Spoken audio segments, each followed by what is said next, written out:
आणि मी इथं जॉईन झाल्यानंतरही याच्यावरती आम्ही विचार केला काय करता येईल, कारण याच्यामध्ये this is a danger to public health आणि म्हणूनच तो आयटम प्रोहिबिट केलेला आहे.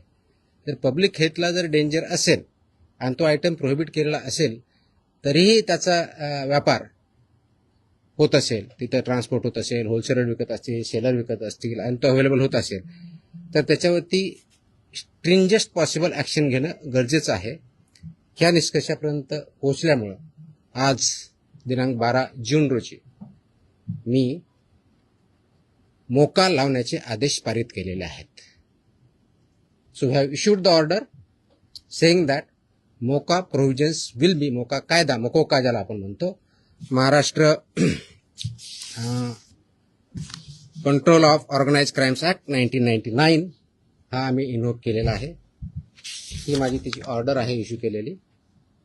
आणि ह्या ऑर्डरच्या अनुषंगाने हा फक्त फूड सेफ्टी ॲक्ट 2006 चे कलम 3, 26, 27, 30, 38, 41, 42, 59, 63, 64 आणि 89 बरोबरच Maharashtra control of organise crimes act 99 चा sections 21D, 21E, 21F, 3, 4, 18, 21 and 23 read with code of criminal procedure 1973 किंवा भारतीय नागरिक संहिता सुरक्षा संहिता 2023 याच्या अनुषंगाने ही ऑर्डर मी आज पास केलेली आहे.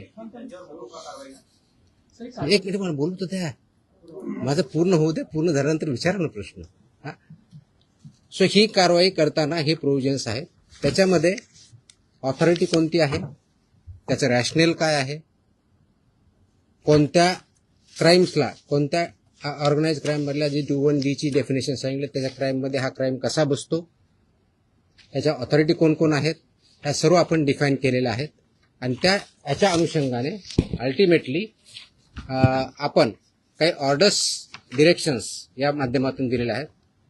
त्याच्यामध्ये ज्या ज्या ठिकाणी हे मोर दॅन वन्स एखाद्या ह्याच्यामध्ये ट्रेड करणारा व्यक्ती, संस्था, आस्थापना असेल त्यांच्याविरुद्ध कंपल्सरी मोका इन्व्होक करायची ही ऑर्डर आहे. त्याचबरोबर सेक्शन 23 ऑफ मकोका ची जी प्रोसेस दिलेली आहे ती प्रोसिजर कंपल्सरी पाळायची हे पण आपण या सेक्शनमध्ये आदेश दिलेले आहेत.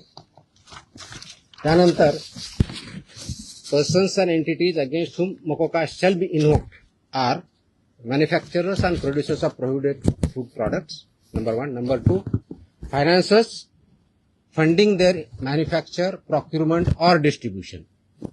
Number 3, interstate and intrastate suppliers and commission agents. Number 4, transporters and vehicle operators, including agents who book or arrange transport. Number 5, godown operators, warehouse owners and store managers who knowingly store such products. 6th, wholesale dealers and distributors.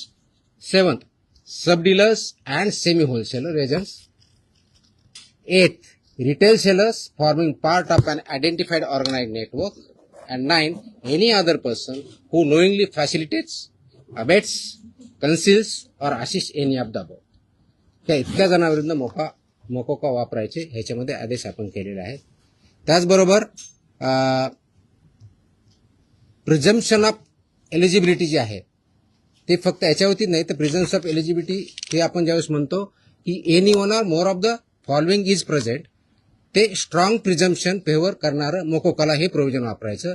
आणि no officer shall refrain without recording specific return reasons approved by joint commissioner.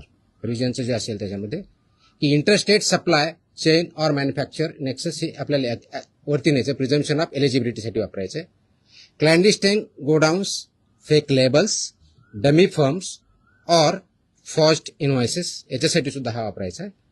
Simultaneous seizures across multiple districts pointing to a common syndicate त्याच्यासाठी सुद्धा वापरायचं आहे. Corruption of enforcement officials or intimidation of informants of witnesses यासाठी आपण वापरणार आहोत. Seizure value exceeding ₹10 lakhs in a single action or ₹25 lakhs cumulatively from the same account or network. आणि financial flows indicating systematic profiteering including हवाला और बेनामी channels याच्या सुद्धा आपण ते एस्केलेट करण्यासाठी हे सुद्धा प्रोव्हिजन त्याच्यामध्ये आपण वापरणार आहोत. याची ओरिजिनल ड्युटी आहे ते आपण फूड सेफ्टी ऑफिसरवरती देणार आहोत. डेजिग्नेटेड ऑफिसरच्या ड्युटी आपण याच्यात ज्याला असिस्टंट म्हणून त्यांना डिफाईन केलेल्या आहेत. जॉईंट कमिशनरच्या केलेल्या आहेत. नेटवर्क वाईड प्रॉसिक्युशन करायचं हे आपण सांगितलं आहे. पार्शियल ऍक्शन घ्यायची नाही, कंप्लीट घ्यायची. आणि कॉन्फिस्केशन, अटॅचमेंट अँड फोरफिचरचं कसं करायचं ट्विन ट्रॅक स्ट्रॅटेजी ही पण त्याच्यामध्ये सांगितलेली आहे. त्याचं प्रॉसिक्युशन रजिस्टर मेंटेन करायचं सांगितलेलं आहे. बेलला अपोजिशन करायचं सांगितलेलं आहे. आणि procedure compliance with the criminal procedure code हे सुद्धा आपण मॅन्डेटरी केलेलं आहे.